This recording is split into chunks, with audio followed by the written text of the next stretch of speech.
Throws and Threads. My name's Kate. Hello if you're new here. Welcome back if you're joining us again. Today we're going to be wrapping up all of my January reads. We're going to be going through a few of the books that I have bought into my library and a few that have left my library, and just go over how awesome a January I actually had, because I managed to read a lot more than I was expecting.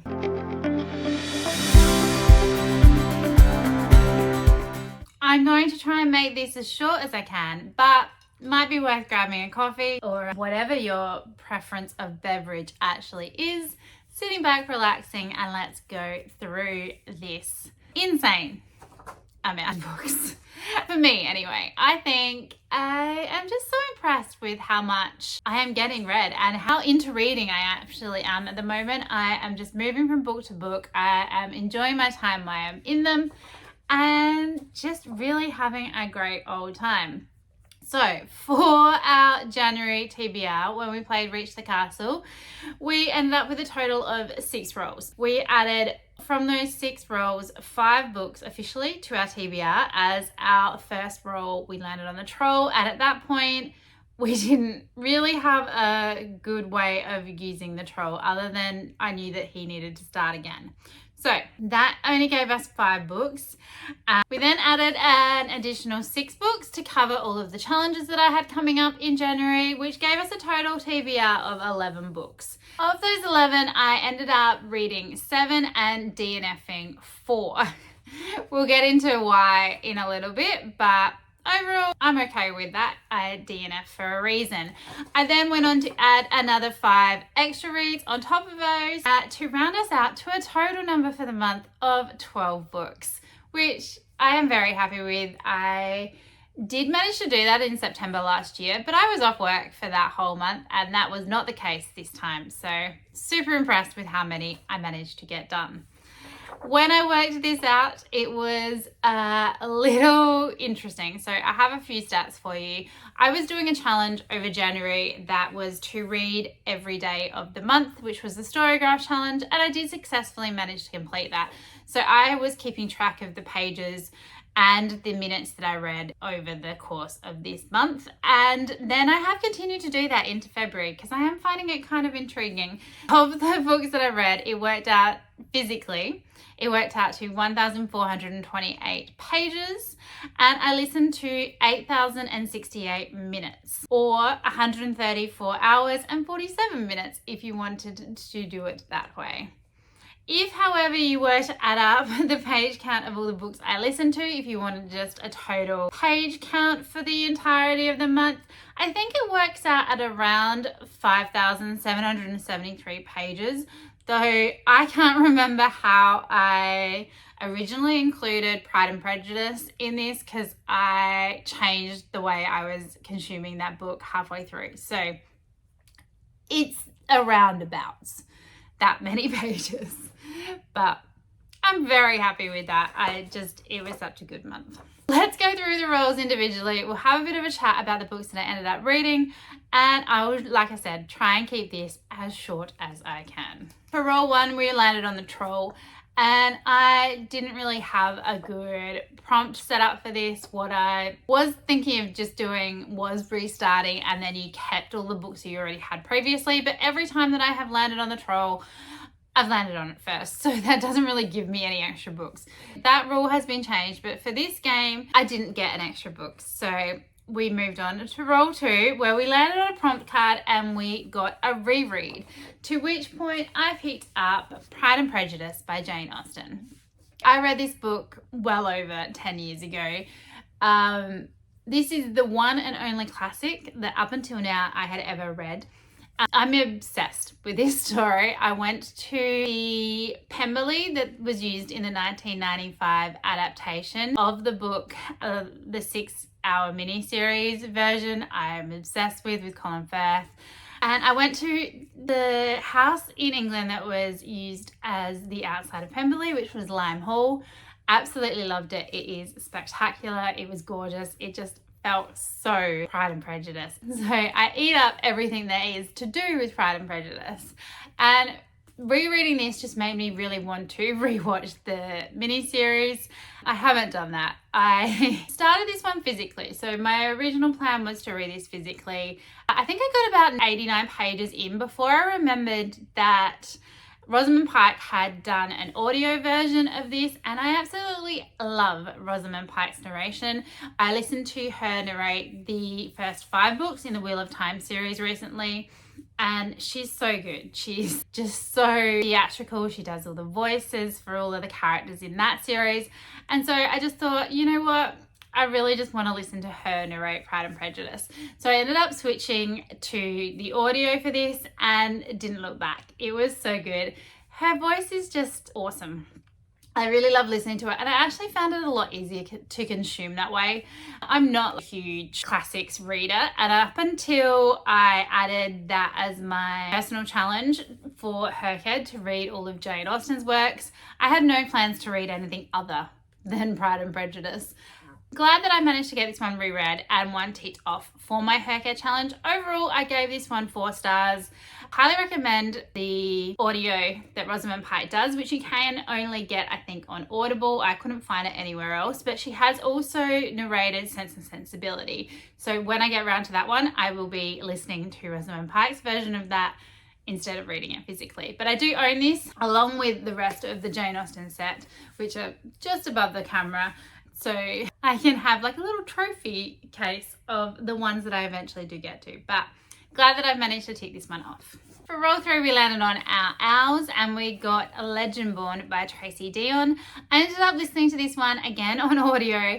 I picked this one up from Libby from the library, and I had a really good time. The audio was done really well. I found this a really good mix of Black history set in North Carolina and Arthurian legend. So we follow Bree as she goes to the same college as her deceased mother and gets sucked into a secret society of descendants of Arthur's court. And each of them have powers that they can wield. She doesn't really know what's going on. She has no idea that she has the ability to do any magic or has seen anything before, but she's really drawn to this location. I thought that this was a really well done audio. I really enjoyed Bree's interactions with the other characters, and given the end of this book, I'm super eager to continue on and see what is going to happen. Overall, I gave this one 4 stars. Really, like I said, enjoyed my time in it and looking forward to continuing on and seeing what happens. Roll number 4, we landed on the broomsticks, and I pulled out Sisters of Fire and Fury by Laura Bates. However, when I pulled this out, I realised fairly quickly this is actually the second in the duology, and I'd put the wrong book in the tub. Go me. So I did end up switching it out for Sisters of Sword and Shadow, which is the first. And again, we have another Arthurian legend retelling. However, in this one, we are set back when Arthur is still king. And we follow Cass as she runs away from her family and comes across a secret set of lady knights who are living in hiding and competing in tournaments to earn some money as men. So they're pretending to be men so that they don't get caught out. They train to be knights, they follow the code, and she just sees that as where she's meant to be. Cass doesn't realize before this that there is any different way that she could possibly live. She doesn't want to be just a wife and stuck in a farmhouse or anything. She wants something more out of her life. This is an extremely feminist retelling of the Arthurian legend and that time period.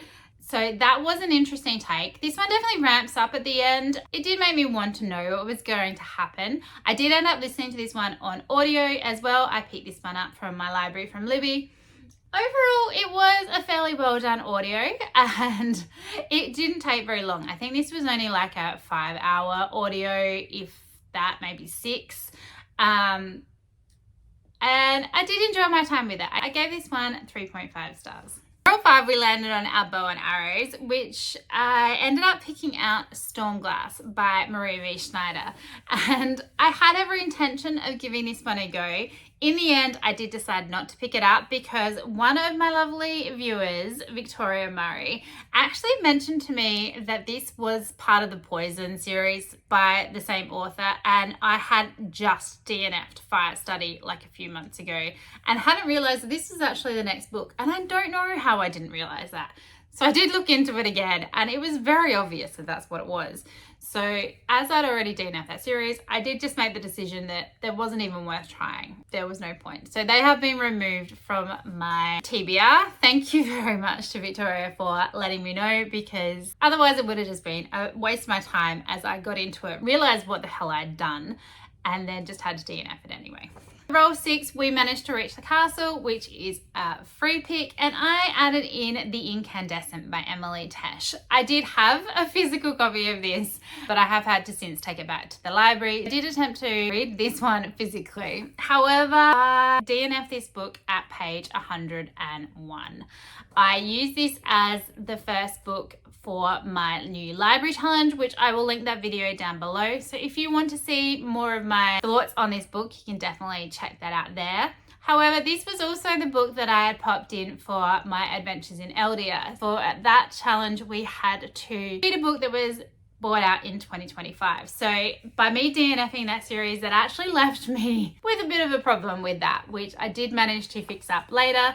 But this just was not for me. This book, it was too academic. And yeah, like I said, check out my library challenge video below if you would like to know more about what I thought. We then moved on to my In Real Life Book Club's January pick. So the book host picked The House in the Cerulean Sea by TJ Klune. I listened to this one on audio that I got from the library, and at the beginning I was fairly worried about what the hell I was getting myself into. I was like, what is going on in this book? However, I ate it up. It was such a good read. It is so cozy.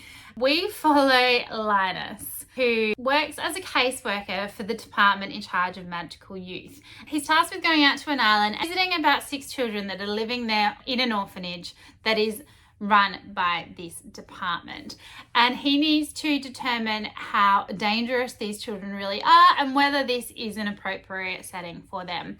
When he gets to the island, it really does amp up the whole story. It is so whimsical, so heartfelt, so lovely, and I just really enjoyed my time. It is a definite cozy read with a fair bit of snarky banter thrown in, and just such a really good time. Though there is a second in this series, I don't feel the need to continue on. I think that this story wrapped up really well just the way it is, and I have heard that the second one is just a repetition of the first one pretty much. So I think I will be leaving this one here and just having really enjoyed my time. I ended up giving this one 4 stars. If you haven't picked it up, I would highly recommend giving it a go. Next up, we had my first in my Buzzword Challenge books. For the title challenge, we needed to read a book with before or after in the title, obviously. But I picked Before the Coffee Gets Cold by Toshikazu Kawaguchi. I apologize if I am butchering your name. This one was only really short. I did end up listening to this one again from Libby from my library, and it fell a little flat for me. I found this is a set of 4 individual stories as people find out and come to this cafe. And if you sit in this one chair in this cafe, you can go back in time, and you just got to make sure that you come back before the coffee gets cold.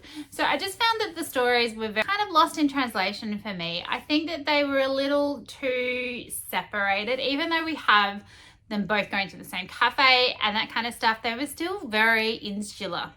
And I found myself more intrigued by the stories that we didn't get. There is a kind of ghost character in this, and I wanted to know their story. And I think one of the problems is how short it is.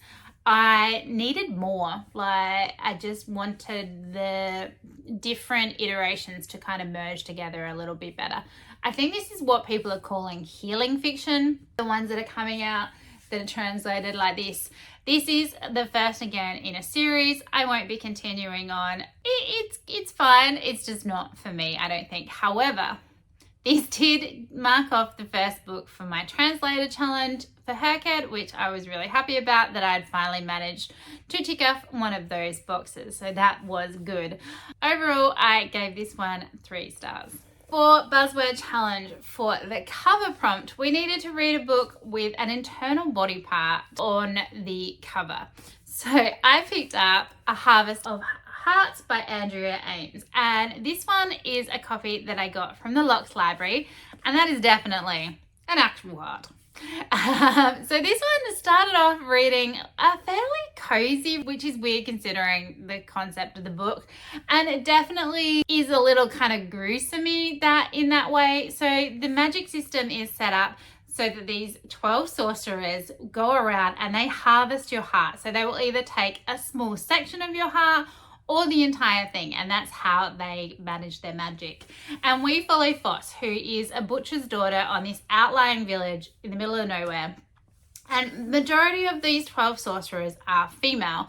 There is, however, one male sorcerer called Sylvester, and he manages to snag her heart. So she follows him into the city to try and figure out what has happened and how to get her heart back. When she manages to track Sylvester down, she ends up convincing him that she is his housekeeper, and it all ensues from there. However, we do get to meet Cornelius, who is a talking cat that lives with Sylvester, who I think was my favourite character in the whole book. He definitely saved it for me. It is very cozy. In the end, really, I had an okay time with it. It was fine. I am glad that I did manage to get this book read though. This was one of, like I said, one of my library books. So this is the first one from that subscription box that I've given a try. I gave it 3 stars overall. It's very mid, it's fine. I will be keeping it for now, though I probably will eventually haul it if I need space on my shelves. But for now, with my new system that I've set up, I will be able to turn it spine out, which is awesome because now I get to look at Cornelius on the side, which I'm pretty happy about. So that's going to go back behind me on the shelves for now, and we can enjoy the fact that Cornelius is on show again. But yeah, an easy one to read if you're looking for a little bit of light fantasy, but overall fairly average. Next up, we have my niece Chloe's special picks, and we are up to book 4 in the Kingdom and Empire series, which is The Astonishing Chronicles of Oscar from Elsewhere by Jacqueline Moriarty. This one is a very easy read. We are following 2 narrators again in this one, and we have main points of view from Imogen, who is the older of the 3 sisters, and then Oscar, who actually comes to the Kingdom and Empires from Sydney. So we have a little bit of portal travel. He ends up getting to the Kingdoms and Empires through a piece of glass that he finds in a skate park. I think overall this one's not my favourite of this series. I think it's the dual narrator. So they switch narrating the story for each chapter in this one, which they did do before, and I think it was the second book.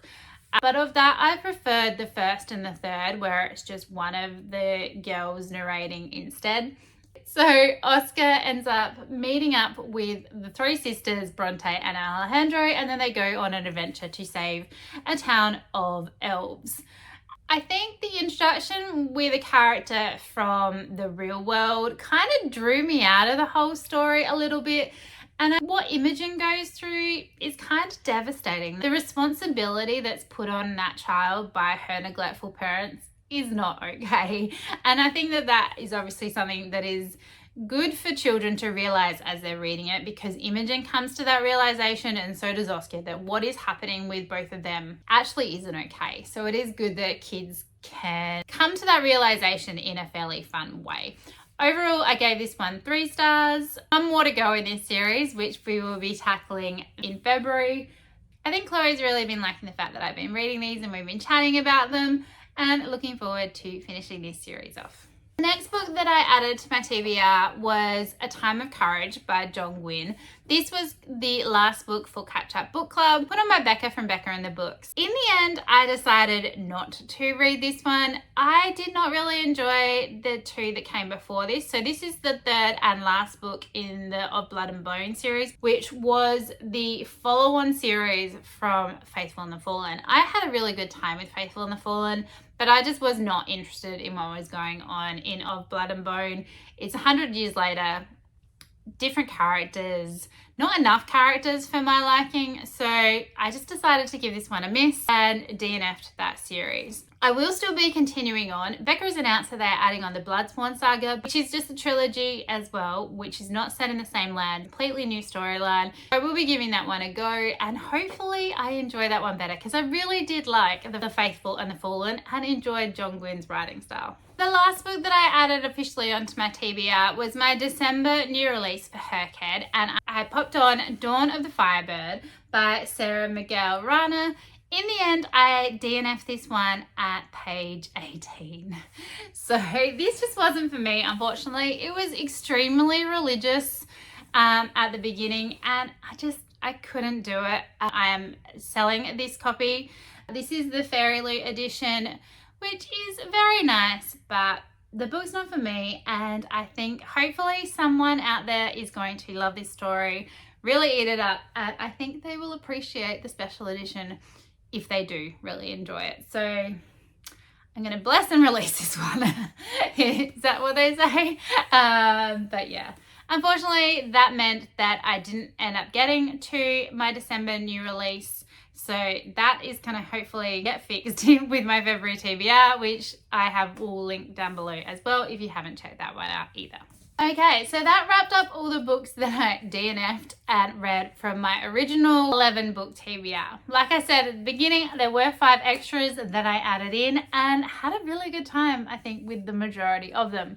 The first were The Butcher's Masquerade by Matt Dinnerman, and then I followed on with I, the Bedlam Bride. So I did both of these on audio from Audible. I own these all. I use my credits to pick them up. And these books did not disappoint. I gave both of them 4.5 stars. I am eating up this story. It is such a good time. With The Butcher's Masquerade, we are set on a jungle level, and the end goal in that one is to reach the Butcher's Masquerade, which is pretty much a ball. The events that happened to get us there, so good. I think this has probably been one of my favorite levels. And in I, the Bedlam Bride, we had so much happen. In both of these books, so many reveals. Some info about Carl's past, which was devastating. I just felt so sad for him, and absolutely ate up everything to do with Princess Donut and Mongo. And in I of the Bedlam Bride, we actually had a really interesting level concept where we were using cards, like card deck building game. It was really intriguing, and if you've ever tried to play a card deck building game, there is a lot of cards with a lot of different features that you've got to try and remember when you're playing. It's a lot to be able to do all that really quickly in a battle situation. Oh my god, hats off to them. It was intense. So like I said, loved both of these books. Really looking forward to getting into the last official book that is out for now, though book 8 is coming out this year. So really looking forward to getting to that one as well. If you haven't checked out Dungeon Crawler Car, highly recommend the audios, and my friend has been physically reading them and absolutely really loving them too. So I think any way that you consume this series is definitely well worth it. The next book that we're going to have a chat about was The Cursed Melodies by Connie Glynn. This one I read physically and borrowed from the library. This was the second book in my library challenge video that again is linked down below. So my full thoughts, you can go over and watch that one if you haven't checked it out already. And I enjoyed this one. It was quite good. This is not a series that I'm going to be continuing on with, but I did manage to finish it, so there was that.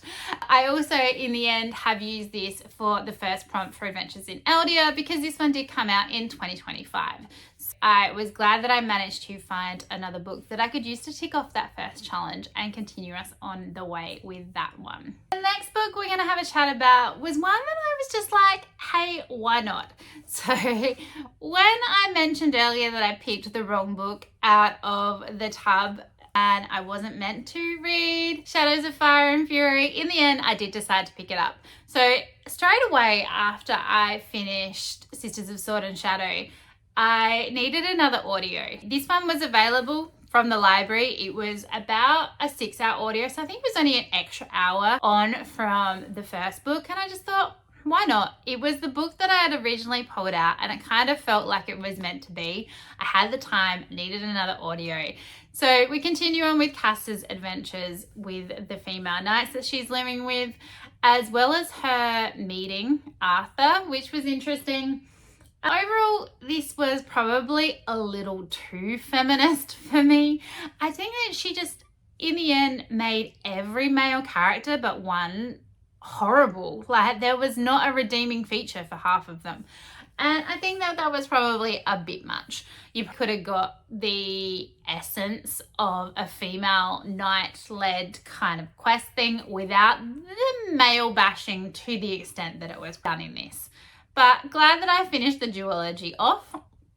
I ended up using this for my duology for Hercat as well, so that was good. And it was a really quick, easy audio. So they aren't super long. If you're looking for a fairly decent time, I would definitely recommend maybe giving them a go. In the end, I only gave this one 3 stars. I didn't enjoy it as much as the first one, and I found myself getting kind of lost in a couple of places with this.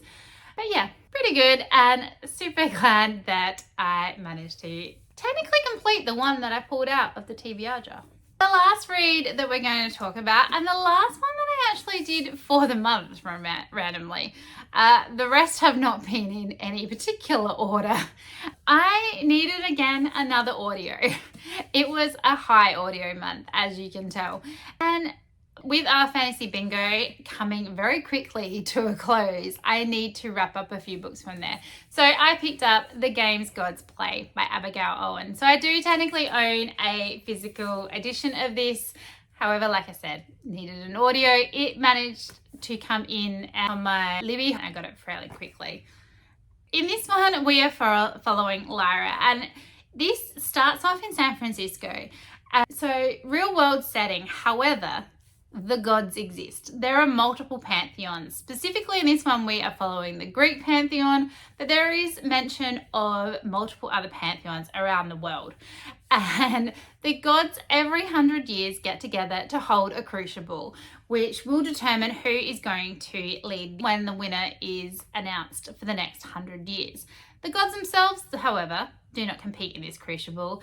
They enlist humans to fight for them. And generally, Hades, being the king of the underworld, doesn't compete, but this year has decided that he will be joining the crucible, and his champion is Lyra. So we follow these two along in the trials, and it was such a good time. I ate this up. I was absolutely loving it from the very beginning. I was thinking it was going to be a 5-star, easy 5-star, no worries. However, I did in the end only give this one 4.5. And the thing that just let it down was every time Hades called Lyra my star, I physically cringed. I could not take it. I don't think that there is really any need for pet names a lot of the time. And it was just so... I had a physical reaction every time he said it, and I just couldn't let it go. And he just continued to say it so often, and I just, no. This romance in this as well does take a fair while to come through, and which I appreciated, that it wasn't just straight romance, that there was a kind of slow burn going through this. It was such an intriguing world. I really enjoyed the trials. Super excited to get to the next book in this series, and hoping that that will happen soon, because I do have a physical copy of it up there, but also have the audio version on hold at the library as well. So hopefully this one I will get to continue on with very, very soon. If you haven't picked this up, I do highly recommend it. Hopefully, I think the My Star thing, just a me problem. probably won't get to anyone else. But other than that, and that's just one tiny little thing that I just could not let go. One very minuscule gripe. Other than that, awesome. And this was a new author for me, and I do have more of Abigail Owen's books from a previous series that she's written that I'm super eager to get to as well. But really enjoyed myself with this one. If you haven't, definitely recommend giving it a go. So that wraps up all of my reads. As you can tell, I read the majority of those via audio. In total, I only read 3 physically and 9 via audio. But audio is just so convenient from the fact that I could get so much more done. I have started doing a journal, which I am absolutely loving, and I have managed to do only one spread so far, but it took me forever. I've made Dutch doors, and that is my whole physical TBR of all the books behind me, which I'm going to colour in. Loving that, and I have started planning out the other pages. I'm on a go slow with that, but it was a lot of fun doing that. Plus, I was fixing my game. Reach the Castle needed to be organised a lot better. So audio came in so well for me, and it just gives you the ability to do so much other stuff and read at the same time. Absolutely love it. If we look at the totals now, in the end, I gave out 3 4.5 stars, 3 4 stars, 1 3.5 stars, and 5 3 stars, which gives us an average star rating of 3.71. Super happy with my overall progress with everything that we got through in January. One thing I thought we would just quickly do at the end is go over some of the books that I've purchased in January. These aren't the ones that you've seen in any of my unboxing videos. These are just extra ones that I've picked up, and have a bit of a chat over the couple that I have removed from my library.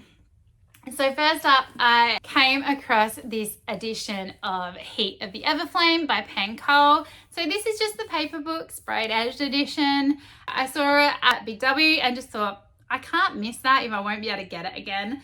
When I purchased this, I haven't started anything in this series, so it's probably slightly a risk, but I take them all the time when it comes to books. But really happy with this edition and really looking forward to getting to this series. The rest are ones that I picked up secondhand. So first off, we have Wildside by Elsie Silver. I have never tried any Elsie Silver, and this is actually the 3rd book in the Rose Hill series. I do own the first one, not the second. I've just been like grabbing them when I see them. Romance is a little hit and miss for me. I don't tend to enjoy it overly much. I like it when it's in fantasy books, but when the fantasy is the main storyline. But Elsie Silver is such a big name romance author that I've really been intrigued to give her a go. I hear so much about her. So if I do end up trying these and don't like them, I will definitely donate these on, but I've added this one to my physical TBR. I then had a really good run where I found 3 books at once at the local salvos, and I just couldn't leave them behind. So I picked up all of these. We have Carve the Mark by Veronica Roth. I've read the Divergent series. Well, I read the first 2. I enjoyed the first one probably more than the second one, even though I also very much enjoyed the movie adaptations, but just wanted to give her a go with another series. This is the first in a duology, which I haven't heard much about, so it sounds intriguing and I'm just hoping that I like it. If I do, I will pick up the second one from somewhere. Next up, I found Hunted by Megan Spooner. I have read Megan Spooner when she's been writing with Amy Kaufman and really enjoyed the things that they've put out together. I have not, however, ever tried her individually. I do have an ebook version of this on my Kobo, so now I could read it either way. But I just saw it was in really good condition and thought I wouldn't mind owning a physical copy of that. If I enjoy it, I will obviously keep it. Otherwise, I will release it on to the next person. Hopefully, I can get this at some point soon. And I just really like the cover as well. I love anything with a bow and arrow. The last one I picked up was The Curse That Binds by Laura Thalassa. I've seen this author mentioned a lot on BookTube around about the place and never actually tried any of her stuff. This one is just a prequel in her Bewitched series. So I think I can read this one before the rest. I will look into that to see which one I have to start with first. But I just thought, again, good condition, an author I'd heard of, and I really like the cover, so I might as well just pick it up. I think it was only like, each of them were only like $4. So if I do try them and don't like them, it's not a huge waste of my money. So they were the 5 that I added to my collection that weren't part of any of my unboxings. Let's go over now the ones that I have moved on to a new location. I made the decision this month to not read A Time of Courage by John Gwynne. And before I actually had started that series, when I originally started Catch Up Book Club, I purchased all 3 of that trilogy. And they took me a while to get my hands on, so they did come in fairly slowly from the bookshop. And though I enjoyed the first one okay, the second one not so much, I couldn't look at them on my shelves anymore. After a lot of umming and ahhing about whether I was ever likely to pick up that third one, made the decision to just have them not be part of my physical library anymore and have taken them to work and catalogued them into the system. So there weren't, I don't think, we definitely didn't have a copy of the first book at our library. There was only a couple around the whole state. So I think that they will work really well for the library. I think there's going to be a lot of fantasy readers out there that are going to pick them up and appreciate them. So definitely know they will end up bringing joy to lots of other readers. The other books that one of particular I already mentioned that will be getting removed from my library. I am in the process of selling this at the moment, and that is Dawn of the Firebird by Sarah McGill-Rana. So I have this up for sale on a couple of different sites, so hopefully that one won't take too long, and someone who will really appreciate it will end up with this one. In that same kind of vein, I have decided to get rid of another one of my special editions that only recently entered my library. I thought I had skipped this one. It turns out I didn't. And that was The Sacred Space Between by Kaylee Reed.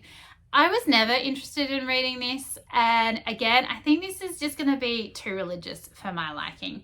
So hopefully someone out there is going to really enjoy this book and want this cover. This was one of the Locked Libraries special edition books. I think it was the December pick, but hopefully I can find this one a good home as well. And that brings us to the end. That's a wrap on January. 12 books read, multiple DNFs, which is fine because I don't see the point in reading books that you're not enjoying. It's such a waste of your time when there are so many good ones out there that you could be reading instead. That was me dropping the little clicker for the camera, so whoops. Really interested in the books that I have added into my library, and of filming, I am going to have a fair few more coming in February. My friend runs a little library and got a really cool donation of a whole heap of fantasy books that I have nabbed up. So there is some really good older fantasy in great condition that will be coming into my library in February as well, which we will run through in my February wrap up. So hopefully you had a great January. What was your favorite read? What was your least favorite read? I would love to know. Please let me know down in the comments below. If you haven't already, please do consider hitting that subscribe button. If you could push that like button as well, that would really help me out. You can also follow me over on Instagram, Storygraph and Goodreads if you want more up to date as I'm reading information. And I hope that wherever you are having a really wonderful day, and we'll see you next time. Bye.